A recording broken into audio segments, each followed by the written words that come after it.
As you're coming on into our drones webinar, please type in the chat to let us know where you're joining us from, your school district, your role. I'd love to know more about who we have joining us for today's drones webinar. Welcome in. We'll give a couple minutes for everybody to join us and drop some info in the chat where you're joining us from, your role in your school district. We're really glad to have you. We'll get started in just a moment.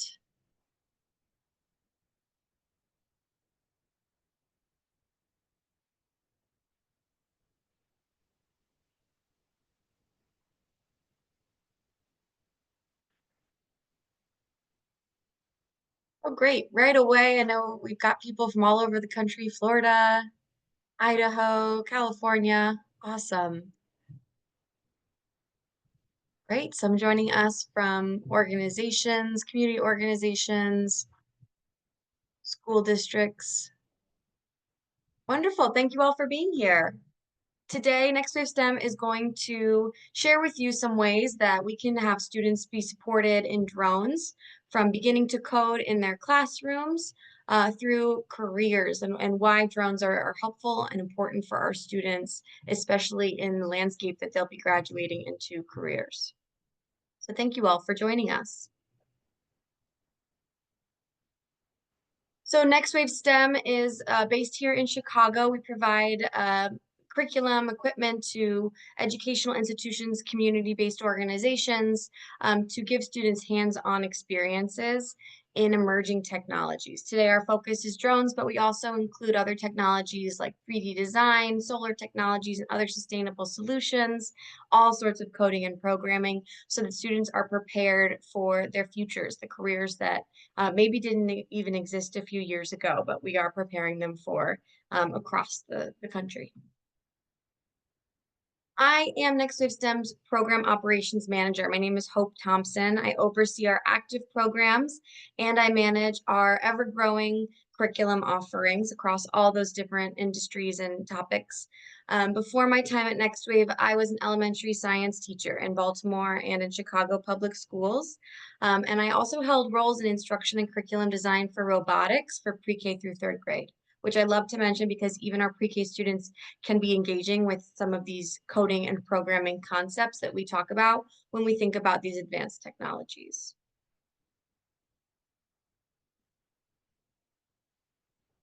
So today we'll do a little bit of an introduction on drones and drone education, why it's important.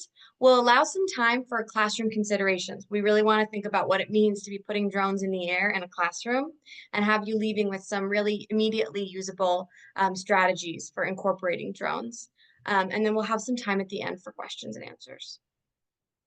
So hopefully by the end of our time today, we'll be able to identify the value of coding drones and introducing these into different classrooms from K to 12, and also understanding what this prepares students for and how we can have students move straight into different careers with this knowledge.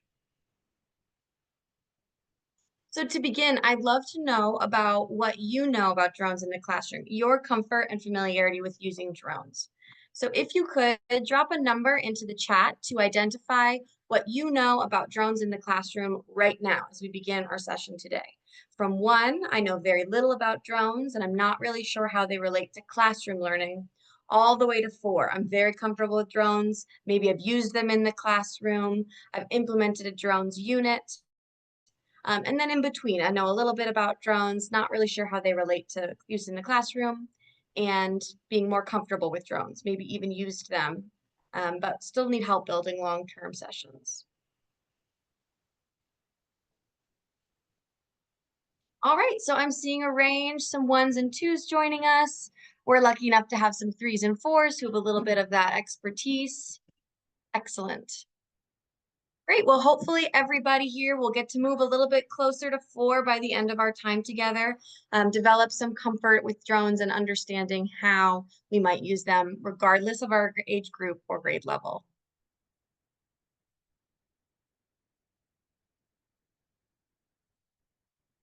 I want to think about why we should start students early on with drones. And to do that, we're going to walk through a typical drone job. Now, one thing that's really interesting about drones in particular is that they're used across different industries. So regardless of what discipline or subject we start with, students can employ these skills in a lot of different ways.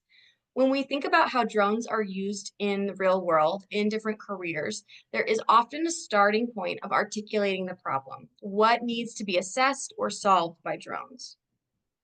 And then we need to start thinking about planning outcomes. What do I want to achieve with this use of the drone? For example, taking 20 photos, orbiting a building to help in construction.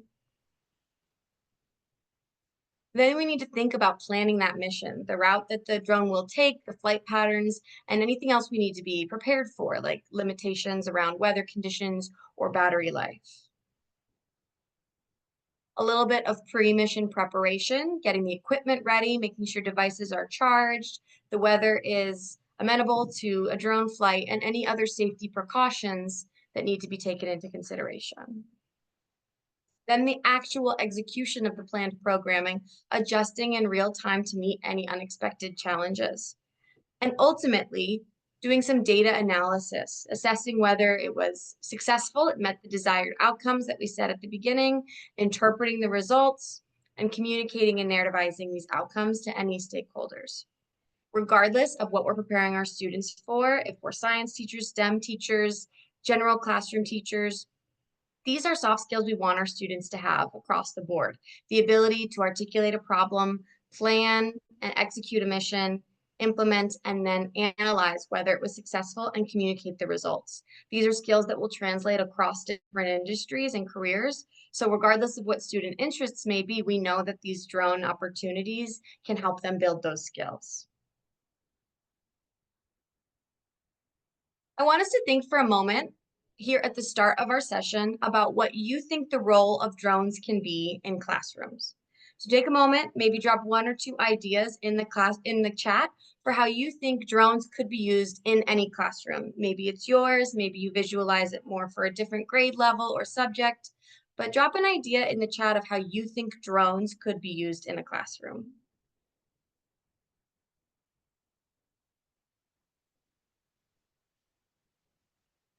Oh, engagement, definitely. Yeah, drones are a really helpful way to engage students, especially because they are very excited to fly drones.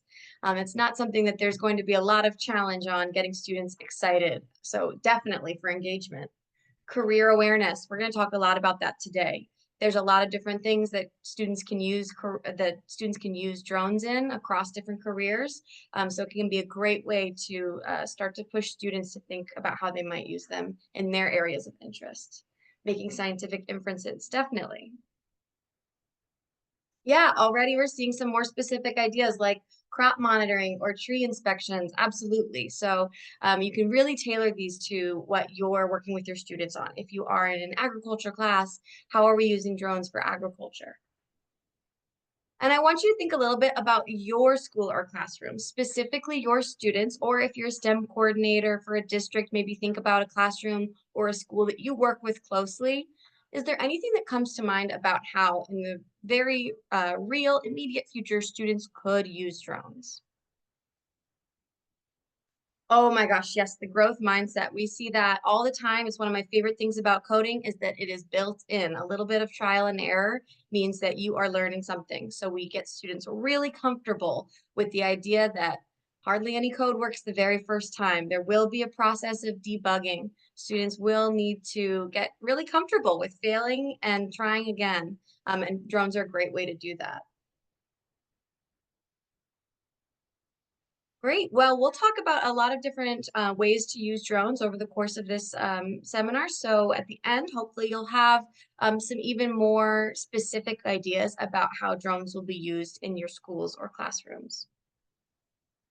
I do want to highlight that increasingly we see a need for drone pilots, so certified drone pilots across different careers. So this data is from the FAA, and this projects a need for over 400,000 remote pilots by 2028. And we've only see that grow. This projection was made in 2022.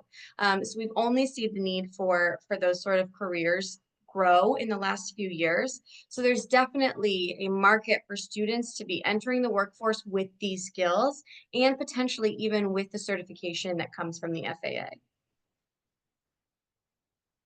Now, our ideas of what students can do with drones in the classroom are only limited by our understanding of what drones are doing out in the real world. So I want to take a moment to highlight some of the places that we see drones, the ones we think about right away, like photography, film, and TV. That's something that comes to mind for a lot of people when they think about drones. Things like surveying and delivery.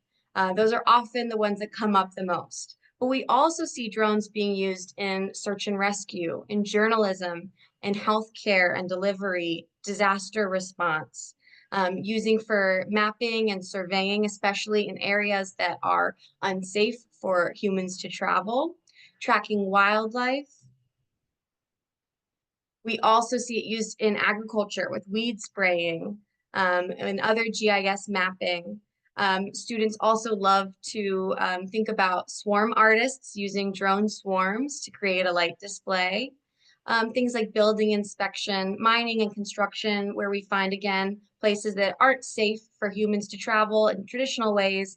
Often drones are a great solution to do so safely. So as you can see, there's a lot of different areas that, depending on student interests, these drone skills can really align to careers that they already have in mind. It may open up a world of drone careers for them if they're really excited about them, but we also can see that students can relate what they've already got interests in or plans to pursue with the use of drones.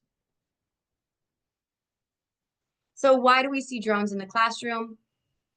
Far and away, we hear career and technical education. We want to prepare students for careers. That's a great facet of drone use in the classroom and one we really, really highlight at NextWave STEM. But I also want to make sure we know it's not the only reason. If your students are exploring career and technical education elsewhere, or are maybe a little bit young to really be diving in and just want to explore a little bit, this is a great solution. But we also have other things about drones that are really helpful in the classroom. For example, foundational coding skills. As somebody highlighted, that engagement of having drones is a great way to get students to buy in to building some foundational skills. If you're looking to code with students, why not consider drones so that students are learning the basics of computer programming with something that is really interesting and fun, and they can immediately see their work in a physical space or in a simulator. But also building on programming basics. So if we have students who have been in robotics clubs since the second grade, or have done a lot of computer science elsewhere, drones are a great way to take those skills and sort of pivot them to a new technology to inspire and reinvigorate interests in computer programming for students who have built those basics elsewhere. STEM exposure. It's certainly valuable in and of itself to expose students to technologies that are emerging in real time in their world. So the landscape for drones looks different now than it did 5, 10 years ago. Students are getting more and more exposure and experience with drones. So it's definitely worthwhile for us to introduce a technology that is being evolved in real time and get students excited about what STEM can translate to in their real lives. And cross-curricular projects and extensions. We've heard a couple in the chat already where we're seeing places that we can connect to other pursuits in the classroom and bring drones in. For example, you can use drones to help simulate seed dispersal as part of your plant science units. So finding ways that drones can integrate with things that students are already working on in other disciplines. When we think about drone flight, there's really 3 levels of complexity when we bring these to our students. And we really think about these as sort of K through 2, 3 through 8, 9 through 12, but there is overlap. If your students are looking for something simpler without introducing any coding just yet, we recommend using sensor or RC drones so that students can get comfortable with the flight of drones, the use of drones in the classroom, but maybe especially for our K through 2 students aren't necessarily doing any coding or programming just yet. So the way a sensor or RC drone works is either with a remote control or with sensors on either side of the drone. These drones are really simple. You turn them on and throw them in the air to activate them, and then use your hands to guide.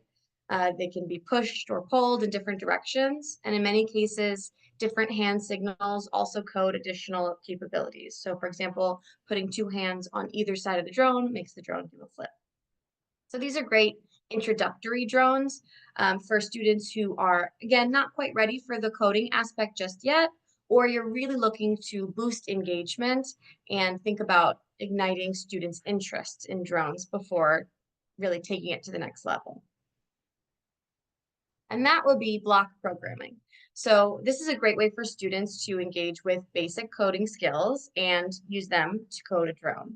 So with a block program, students are connecting like puzzle pieces, different commands, and increasing that complexity to include more complicated commands like loops, variables, and functions that create increasingly complex drone flight paths. Now, this is possible either with a physical drone or in a drone simulator like NextWave STEM's drone simulator software, where all of these commands are translated to an animated simulation to see and safely test and debug some drone flight. And if your students have a lot of experience coding before, again, we're thinking about those high schoolers or middle schoolers who've done a lot of coding with other robotics or computer science programs, they might be ready to step up that complexity with Python coding. So a text-based code that is a little bit more complex than the block programming. And block programming can be a little bit of a better fit, especially for students who are still engaging with ELA skills and reading skills. Python coding is a lot more typing and constructing the code on their own. But especially for high school students, this can be a great way to add that complexity and take their computer science to the next level. Additionally, Python and other text-based codes are languages that are more commonly found in industries and in computer science careers. So it does, again, bring in that CTE element so that students are preparing for careers in drone use or in other coding and computer science areas.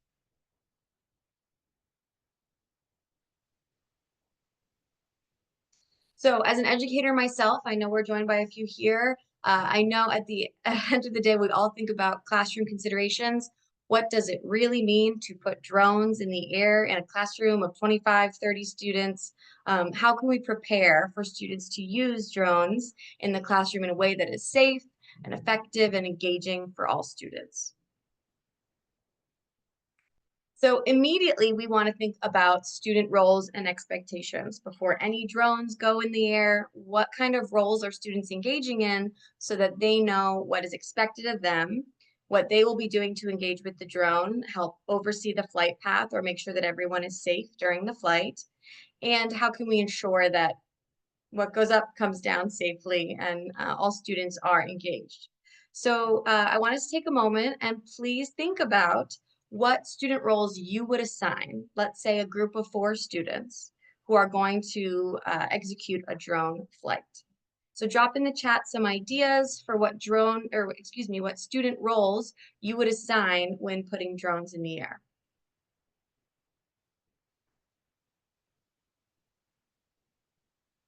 Lead pilot. Yeah, definitely. We're going to have one of our students be the lead pilot for the group.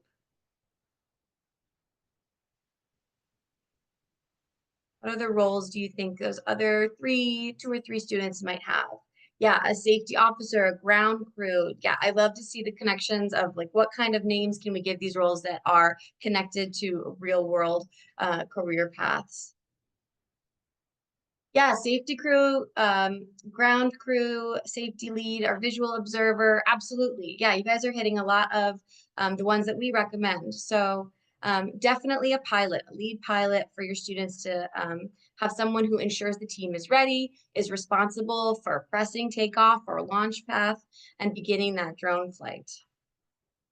A co-pilot, also very helpful if your student groups are larger, to say this is somebody who's going to make sure some of those checklist items are met before we launch. Does your program have a takeoff? And most importantly, does your program have a landing? Is the battery charged? The connection is ready? And recording any changes for the next flight attempt. If we do have some bugs that we need to work out, or the flight path isn't quite where we needed it to land, what changes are we going to make? An observer, definitely, especially if we're connecting to other goals, other subjects, We want to make sure somebody is responsible for observing and recording the events of the flight. If we're doing a seed dispersal, if we're mapping the size and shape of a park, did we meet those goals in addition to the technical goals of making sure that the drone flies as we planned it? And also, especially with our younger students, it helps to have somebody whose job is to retrieve the drone from landing and resetting to the takeoff spot. Especially if we have, even a space large enough to do this, multiple drones up in the air at one time or multiple groups going at once. We don't want lots of students running around trying to reset. And a safety officer. So depending on what those expectations are that you set up in your classroom, you might have a pre-flight safety checklist. You might have expectations about how many drones do go up in the air at once. Do we have any obstacles in the flight path? Are all students out of the way so we don't have any drones stuck in hair? Is it their job to retrieve the drone from landing and reset? So depending on the needs of the classroom, the size of your groups, the safety checklist that you decide on together as a group or you assign to your students, you might have different iterations of these roles. But we know that before any educator can feel comfortable with actually putting drones in the air, we want to have these things set up. Additionally, even if students are working in a simulator, we want to build those structures so that students are comfortable with executing the plan that involves a lot of pre-planning and checking in post-flight to make sure everything went as planned and make adjustments for the next flight. At NextWave STEM, we do provide this checklist, but we want to encourage all of our educators who are engaging with drones to think about what makes the most sense for their classroom. The grade level of their students is going to affect these responsibilities. The size of your classroom and the procedures that you go through may affect these as well. But we want to encourage all educators to think through these before we put any drones in the air. And we also want to think about procedures for drone use. Now, this is going to vary from class to class. And I know some of the people on with us today are thinking more from a district or organization level. So we want to encourage individual educators to think about the procedures they want. So anytime we encourage educators to think through procedures, we want to go from start to finish. And when we lift off, what does that look like in the classroom? How many students can lift off at once? How many groups? Flight paths. Do we have all of the students, moving to the side of the space and watching different flights execute, or do we have space for multiple flights to be testing at once? Whose job is it to retrieve drones? Is there a landing space where all drones need to end up? What noise level is appropriate or expected? There is, as they're named, a drone that comes from having drones in the air. What are students prepared to tolerate? What are educators prepared to tolerate, especially when we have multiple in the space? Will that affect other things like getting directions? And just ultimately the use of the time and the space in the classroom. We do have many programs that successfully have multiple drones in the air in one classroom. It may depend on what's available to you. Other schools may use hallways, larger gyms or art rooms as needed, STEM spaces. We want to think through some of those before we launch any drones. And when we think about integration with other subjects, how can we use drones in STEM classrooms, but also in other classrooms as well? Can it be used as a culminating project where we're measuring the spaces that we have as our second graders are learning how to measure? Can we do the seed dispersal and make our drone fly, tilt to drop the seeds and then fly back?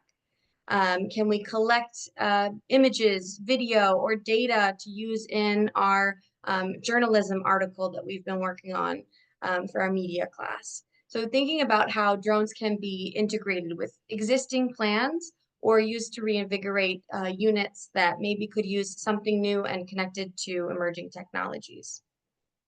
Can we reinforce or extend foundational skills? So again, thinking about our students who have at this point likely been coding before, been in other projects or clubs where they've gotten to experience the basics of giving commands and algorithms. Can we use it as a way to bring students back to a new technology that they haven't coded before?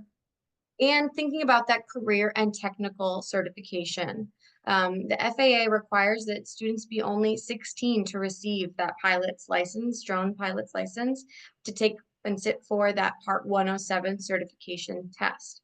So our students can walk away from these experiences with a real connection to a potential career, to hold a license as a drone pilot as young as 16. So it's a very real connection to CTE, more than just theoretical or building the skills, but walking away with a certification.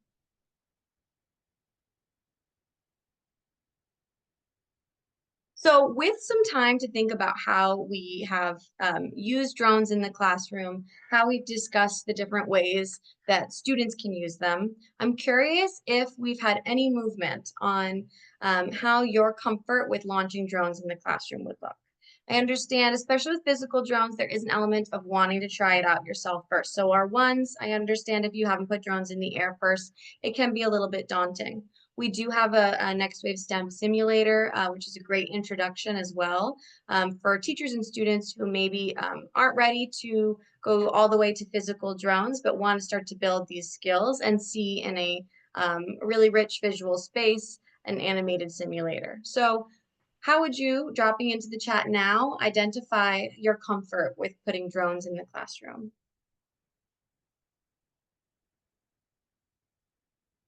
Great, I'm seeing some threes. We're starting to move a little bit up the ladder towards comfort with drones in and out of the classroom. Ultimately, we hope you can identify some ways that your students could use drones in the immediate, especially with a simulator, and see the connection even for our K through 2. Great, twos, threes, even a four. Yeah, thinking about structure and support is a great way to make sure you have what you need to launch a drone program. So thinking about how many adults in the classroom do I want to have if I'm going to have 3 drones up at the same time? Can I do it with, just myself and maybe a TA if I have, um, a set of routines and procedures that prevent it from becoming, a little too busy? Thinking it through the structures is definitely something that can help demystify what a drone program really looks like. So I want us to return to those essential questions. Do we have any changes to our answers about drones in the classroom, but specifically your school, your organization, your classroom?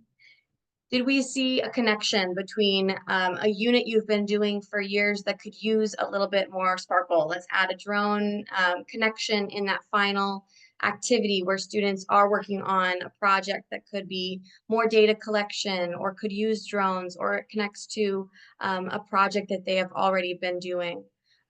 Is there a way that your K through 2 students could be using drones to learn more about measurement, about height? We have one of our activities is where students measure how tall a drone can go, how high it can go in the air, by taping a long piece of paper to it and then measuring that paper. As a former second grade teacher, we may have had students lay down on butcher paper and then measure that. But this is a new way to have students work on those measurement skills that incorporate something that they're really excited to see.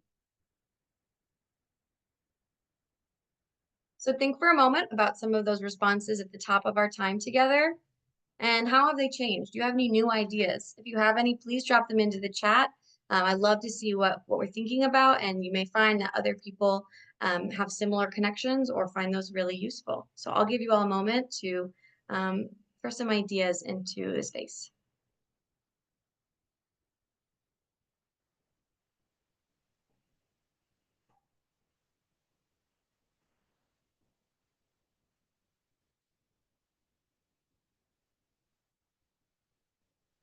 Great. So I also want us to think about how drone courses can build and progress across different grade levels. So it might look differently for K through 2 versus a 9 through 12. We would hope so.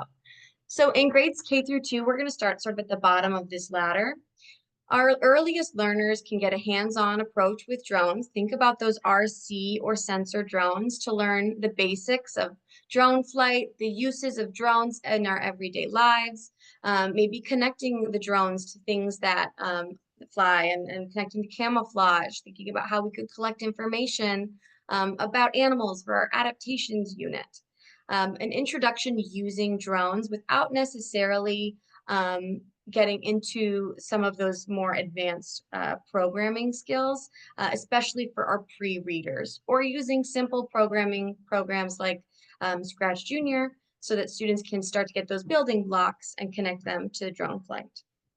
When we get to grades 3 through 5, then we start to think about building programs, actually coding drone flight, thinking about block-based coding, fitting those puzzle pieces together and giving students, a set list of what kinds of commands we're giving, and pushing that complexity to include more advanced ideas like loops and variables.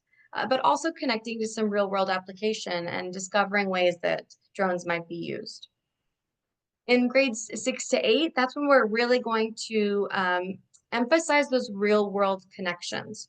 Students are generating ideas about problems and what drones can be, how drones can be a part of those solutions. Thinking about journalism, disaster response, other sustainability techniques, medical deliveries, helping students to generate their own ideas based on problems they see and connecting to the real world. And then in those 9 through 12 high school programs, we want to think about those real world solutions and designing them as well, but also thinking the career and technical side through a little bit more thoroughly, or maybe even pursuing certification to become an FAA drone pilot, so that immediately upon sitting for that exam, upon graduation, or upon completing their course with you, they can use that certification to pursue careers. Again, the great thing about drone career interests and application is that it isn't just putting our students onto one track of becoming a drone pilot in this one area. As we saw at the start of our time together, there is a great variety of things that students can do with drone pilot license. They can pursue their interests in journalism or construction as interests them, but using this really particular and really marketable skill. So for our earliest learners in K through 2, again, we use those simple RC or sensor drones with NextWave STEM. They're hand operated, so students are just getting comfortable with the concept of drone flight.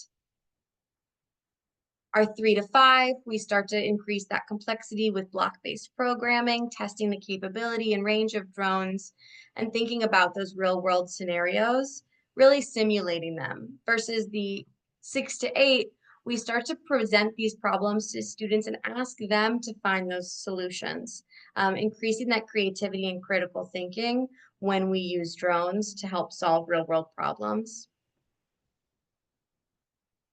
And then that 9 through 12, we're going to push past that block-based programming. We're going to make sure students have the ability to use those sort of languages, but also into Python, text-based coding, so that students are really increasing that complexity, or even pursuing that certification. So at NextWave, we do also provide a certification prep program to give all of the needed content for students to be prepared to sit for that exam successfully. All of the regulations, classifications, all the procedures, so that students can walk away with a very marketable career connection. And with all of our courses, if you decide to pursue a NextWave STEM course to bring drones to your classroom, that's going to include more than 15 hours of lesson plans, presentation slides, all the student activities and worksheets, and access to our online teaching portal, which includes a library of PDs and weekly one-on-one support at our office hours led by a NextWave STEM educator. I want to provide us some time here to address any questions that you may have about NextWave STEM, drones in the classroom from K through 12, our drone offerings, or anything else. So I want to allow that time. Please throw any questions you may have in the chat, and we'll see how we can make any last connections to your students, your needs, and the interests of your school, district, or organization.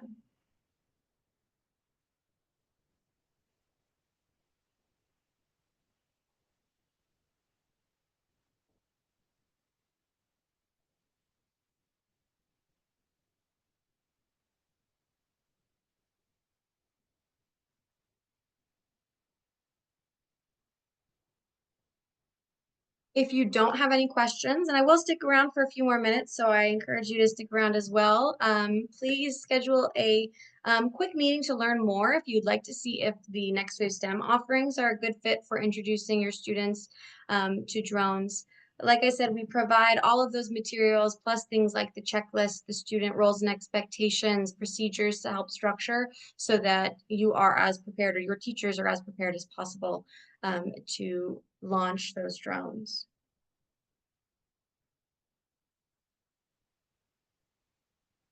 Great. At NextWave STEM, I see what type of drones are included in the optional kit. So from the 3 to 5 and 6 to 8 courses, we do have a drone simulator. So drones are optional from grades 3 to 8. From 3 to 2, we use a Sparrow drone, the small RC sensor drone, and from 3 to 12, we use the Tello drone.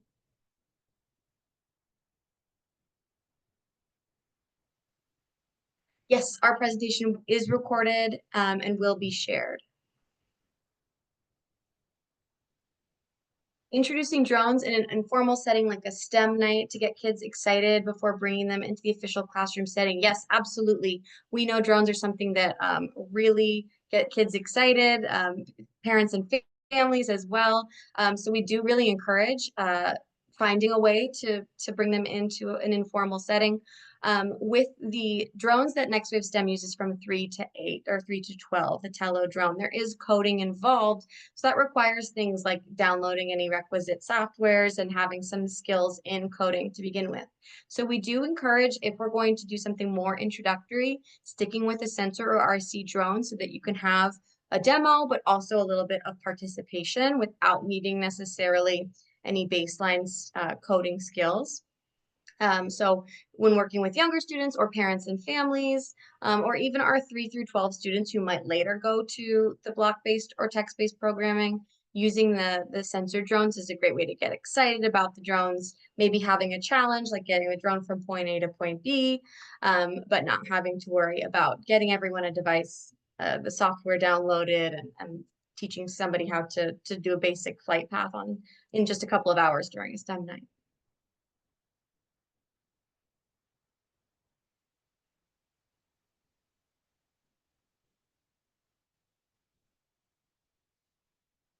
Great. Well, I thank you all very much for joining and for participating. It was great to see the wonderful ideas and connections that you have to your own school, students, districts, organizations. So thank you so much.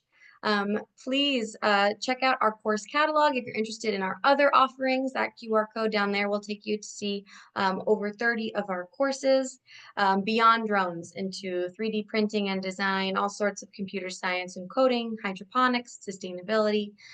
Please check that out if you're looking for other ways to introduce emerging tech to your students.